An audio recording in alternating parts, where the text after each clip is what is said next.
बिस्मिल्लाहिर्रहमानिर्रहीम। बहुत देर से आप हजरात तशरीफ फरमा है और नमाज का भी वक्त हो चुका है और खाने का भी।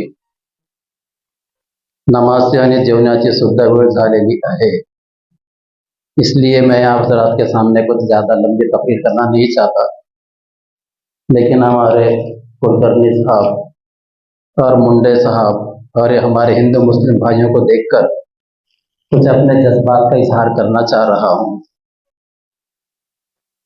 पहले तो इस मजमे को देखकर मुझे ऐसा याद आ रहा है, गुलदस्ता आपने देखा फूलों का गुच्छा, उसमें कुछ हरे कुछ लाल कुछ पीले कुछ सफ़ेद और मुख्तलिफ डिज़ाइन के फूल होते हैं, तो वो कितना खूबसूरत नज़र आता है। इसी तरह यह आज का मजमा, यहाँ का माहौल मुझे देखकर बड़ी खुशी हो रही है और यही पैगाम हमारे अंतिम प्रेषित हज़रत मोहम्मद मुस्तफ़ा सल्लल्लाहु अलैहि वसल्लम ने अंतिम हज यात्रा के मौके पर दिया। यूँ फरमाया, कह लोगो अन्ना इलाहकुम वाहिद व अन्ना अबाकुम वाहिद, तुम्हारा माबूद कुछ जानिए एक अल्लाह की ज़ात है और तुम सब आदि मानव हज़रत आदम अलैहिस्सलाम की औलाद है। अभी मुंडे साहब एक्स मिलिट्री मैन जो बातें कर रहे थे, आप हमको वचन दीजिए, आपके बातों से हम बहुत सहमत हैं। लातूर में अगर कोई ऐसा प्रोग्राम रहा तो हम आपको तकलीफ देंगे और आपको वहाँ पर आना है। वजह उसकी ये है कि अभी हमने इंडिया लेवल पर सर्वे किया, 90% लोग आज भी हमारे भारतवर्ष के अंदर भाईचारा और प्यारो मोहब्बत से रहना चाहते हैं। पिछले चंद सालों से कुछ राजकीय लोग, जिसकी तरफ कुलकर्णी साहब ने भी, मुंडे साहब ने भी और हमारे एक सरपंच साहब ने भी इशारा किया है, अपने तौर पर रोटी सेकने के लिए भेदभाव और ये सारी चीज़ें निर्माण कर रहे हैं। कोई धर्म बहैसियत धर्म इसकी इजाज़त नहीं देता है।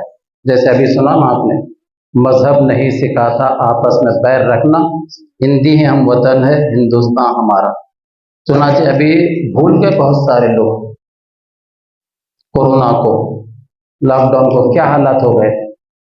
कितने आपने सोशल मीडिया के जरिए से देखा होगा कि ऐसे देहात जहाँ पर हिंदू भाइयों के अंतिम संस्कार के लिए लोग नहीं थे, कितने मुसलमानों ने उनका अंतिम संस्कार किया और मुसलमानों के नमाज जनाजा के लिए जहाँ पर लोग नहीं मिले, हमारे हिंदू भाइयों ने उनका साथ दिया है। और यही मजहब की शिकवनी, यही इस्लाम की तालीम है। और इसीलिए बहैसियत मजहब कोई भी धर्म बुराई नहीं सिखाता, लेकिन ये चंद लोग हैं जो इस तरह की भावना निर्माण करके अपना उल्लू सीधा करना चाहते हैं। अभी हमारे मुंडे साहब ने बात बतलाई कि ये जो मस्जिद बनी है यूं ही नहीं बनी, बल्कि हमारे पुरखों ने, कुलकर्णी साहब और देशमुख बिरादरान, इन लोगों ने पहले गांव-गांव में चल फिर कर देखा कि किसी घर में चूल्हा तो अभी नहीं सुलगा, कहाँ भूखे हैं, उनके खाने पीने का इंतजाम किया। तो मुझको एक उदाहरण याद आई उसकी। एक बहुत बड़े बादशाह गुजरे हैं, राजा, जिनका नाम इतिहास में नौशेरवा लिखा हुआ है। वो एक मर्तबा रास्ते से जा रहे थे तो देखा कि एक बहुत एज्ड, एक मतारा मानुस खजूर का दरख्त लगा रहा था। मैं मराठी समझता हूँ लेकिन बोलने नहीं आता मुझको ज़्यादा, क्योंकि मैं मराठी मीडियम से सिर्फ दूसरी तक पढ़ा हूँ पानगाव की जिल्हा परिषद में, आणि त्यानंतर माझं संपूर्ण शिक्षण अरबी माध्यमातून झालेलं आहे आणि अंग्रेजी सुद्धा ती मी बोलू शकतो, लेकिन मराठी बोलने की ज़्यादा प्रैक्टिस मुझको नहीं। हमारे पास सबसे पहले जो प्रोग्राम हुआ था, विलासराव देशमुख पहली मरतबा जब मुख्यमंत्री बने थे तो सबसे पहला प्रोग्राम हमारे स्कूल के अंदर लिया गया था वहाँ पर लातूर। उस वक्त उन्होंने कहा था कि नहीं, आप उर्दू बोलिए, हम खूब अच्छी तरह समझ सकते हैं। तो मैं ये बोल रहा था कि नौशेरवान राजा जब रास्ते से जा रहा था, एक मतारा मानुस खजूर का दरख्त लगा रहा था। मैं मराठी समझता हूँ लेकिन बोलने नहीं आता मुझको ज़्यादा, क्योंकि मैं मराठी मीडियम से सिर्फ दूसरी तक पढ़ा हूँ पानगाव की जिल्हा परिषद में, आणि त्यानंतर माझं संपूर्ण शिक्षण अरबी माध्यमातून झालेलं आहे आणि अंग्रेजी सुद्धा ती मी बोलू शकतो, लेकिन मराठी बोलने की ज़्यादा प्रैक्टिस मुझको नहीं है। हमारे पास सबसे पहले जो प्रोग्राम हुआ था, विलासराव देशमुख पहली मर्तबा जब मुख्यमंत्री बने थे तो सबसे पहला प्रोग्राम हमारे स्कूल के अंदर लिया गया था वहाँ पर लातूर। उस वक्त उन्होंने कहा था कि नहीं, आप उर्दू बोलिए, हम खूब अच्छी तरह समझ सकते हैं। तो मैं ये बोल रहा था कि नौशेरवान राजा जब रास्ते से जा रहा था, एक मतारा मानो खजूर का दरख्त लगा रहा है, तो बादशाह ने कहा राजा ने, तुम्हारी ये एज, अब तुम तो बिल्कुल मरने के करीब हो और खजूर का झाड़ लगा रहे हो तुम, अब ये तो 20 साल के बाद फल देता है। कितने साल के बाद? 20 साल के बाद। तो अब फल लगाकर क्या फायदा? तो उस वक्त वो बूढ़े ने जवाब दिया था, हमारे पुरखों ने दरख्त लगाया, हम फल खा रहे हैं, हम दरख्त लगाएंगे, हमारी औलाद फल खाएगी। क्या कहा उसने? हमारे बुजुर्गों ने दरख्त लगाया, हम फल खा रहे हैं, हम दरख्त लगाएंगे, हमारी औलाद खाएगी। तो बादशाह बहुत खुश हो गया और उसको 1000 दिनार इनाम दिया। दिनार यानी सोने का सिक्का जो 4.5 ग्राम के बराबर होता है, 1000 दिनार। तो बादशाह खुश होकर 1000 दिनार दिया उसको। तो बूढ़ा बड़ा चाप्टर था, चालू था, कहने लगा, बादशाह सलामत, अभी तो आप कह रहे थे कि ये 20 साल के बाद फल देता है, मेरे दरख्त ने तो नब्ज फल दे दिया, देखिए 1000 दिनार मुझको मिल गया। बादशाह ने कहा, जे वाह वाह वाह वाह, क्या जबरदस्त बात है, 1000 दिनार और दो, बोले इसको। दोबारा 1000 दिनार दिए। तो बड़े मियाँ कहने लगे, खजूर का दरख्त तो साल में 1 मरतबा फल देता है, मेरे दरख्त ने 2 मरतबा दिया है, इसको और 1000 दिनार दे दो। खुश होकर बादशाह ने 1000 दिनार दे। सुनाचे 1000 दिनार दिए और उसके बाद का जल्दी से यहाँ से चलो वरना बुढ़ा खजाना खाली कराएगा। तो ये पैगाम जो यहाँ मुझे सो गांव में, साय गांव, कोस्टे गांव में हमारे चचा का गांव, हमारे चचे रिश्तेदार वगैरह यहाँ रहते हैं, लेकिन मैं फर्स्ट टाइम आया हूँ यहाँ पर, इससे पहले कभी आने का मौका नहीं मिला। हाँ, पहली मर्तबा आया हूँ कोस्टे गांव में। ये संदेश और पैगाम पूरे भारतवर्ष में पहुंचाने की जरूरत है। अभी हमारे पास मीटिंग हुई थी, मैं जमीयत उलमा का अध्यक्ष भी हूँ लातूर जिले का। कलेक्टर साहब से भी हमने बात की थी, एसपी साहब से भी। गणेश विसर्जन एक ही दिन आ रहा था और ईद मिलाद का जुलूस भी। तो हम लोगों ने तय किया कि हमको भेदभाव निर्माण करना नहीं है, फसाद बर्पा करना नहीं है, एक दूसरे की भावना को दुखाना नहीं है। लिहाजा जिस दिन गणेश विसर्जन है वो आपका कार्यक्रम होने दीजिए, उसके 2 दिन के बाद या अगले दिन फिर बाद में मिलाद का जुलूस निकलेगा। और बॉम्बे के अंदर जिस वक्त मीटिंग हुई थी मंत्रालय के अंदर, हमारे अध्यक्ष महोदय नदीम सिद्दीकी ने भी ये प्रोग्राम वहाँ पेश किया और अल्हम्दुलिल्लाह पूरे महाराष्ट्र के अंदर आपने कहीं देखा होगा कुछ गड़बड़ हुई है। ये हमारे मजहब की तालीम है।